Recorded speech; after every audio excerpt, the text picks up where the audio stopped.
Hello. Hello, my name is John Smallwood, and today I'm going to talk about the qualifications of bishops, deacons, elders, basically.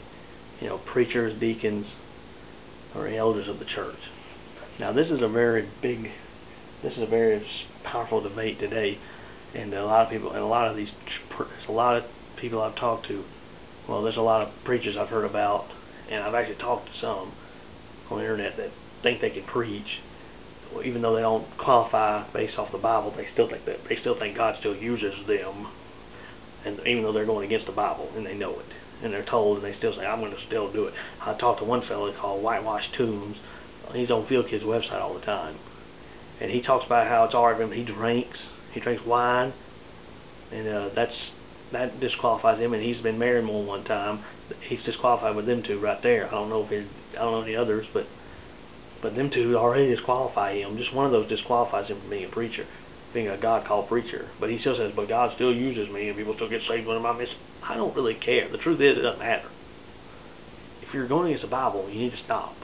It doesn't matter if people get saved under you or not. You need to step down, be obedient to God, and step down. And say, "Well, the Bible says so, so I need to step down." I'm going to give you the verses. All right. 1 Timothy 3, 1-7, and 8-12. "This is a true saying, if any man desire the office of a bishop, he desireth a good work." Well, that knocks the women out. Automatically, you see it. Only a man. First thing, you got to be a man. If any man desire, not if anybody desires. If any man desire the office of a bishop, he desireth a good work. A bishop then must be blameless, the husband of one wife. Well, that knocks out the women again, because how can a woman be a husband of a wife? And also, that's one of the big ones also for the men too. Husband of one wife. They want to take it and say husband of one wife at a time. Well, one thing, it don't say that. The husband of one wife. They want to. This is some of the biggest problems when it comes to preachers. They don't want to look at this. That husband of one wife is the biggest one. They hate that one. Vigilant, sober, of good behavior, given to hospitality, apt to teach, able to teach, not given to wine, no striker, nor greedy of filthy lucre. That's money. Be patient, but patient, not a brawler, not covetous, one that ruleth well in his own house, having his children in subjection with all gravity. For if a man know not how to rule his own house, how shall he take care of the church of God? Not a novice, new convert, lest being lifted up with pride he fall into the condemnation of the devil.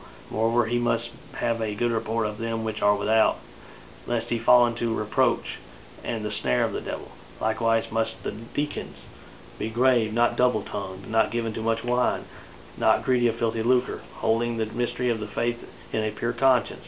And let these also first be proved. Then let them use the office of a deacon, being found blameless. Even so must their wives be grave, not slanderers, sober, faithful in all things. Let the deacons be the husbands of one wife. Here we go again. Deacon can't be a woman either. And also, deacon cannot be married more than one time. Ruling their children and their own house as well. There's only a few places here, but they're in 2 Timothy, they're in 1 Timothy and Titus. Basically, our preacher told us that Timothy and Titus are preacher. I can't remember what they called them, but there's something to do. They're preacher books. They were given to preachers, and they're for preachers, and they're basically about preaching. I can't quite quote what he said, but it's something to do with this. These books are talking about preachers, about what preachers should do, about preachers' duties, things like that. That's basically what these books are, and the preachers have gotten away from both of them.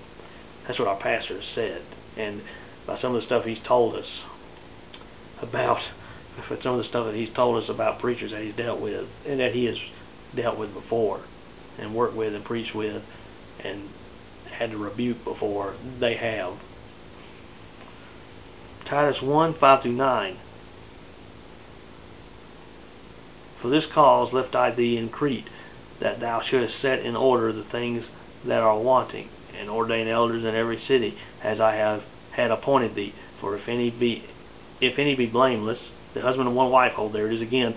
That is being stressed. It looks like having faithful children, not accused of riot or unruly.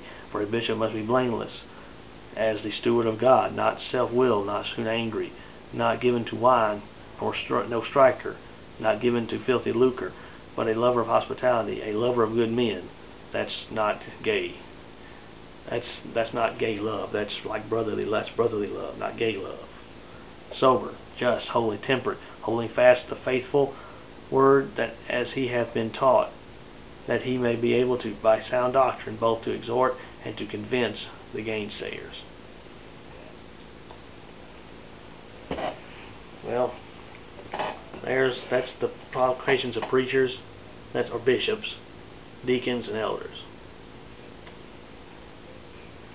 And there is nothing, you can't argue with that. That's the Bible. So, like with all my videos, like with all the doctrine I'm giving you, just the question now is what you're going to do with it.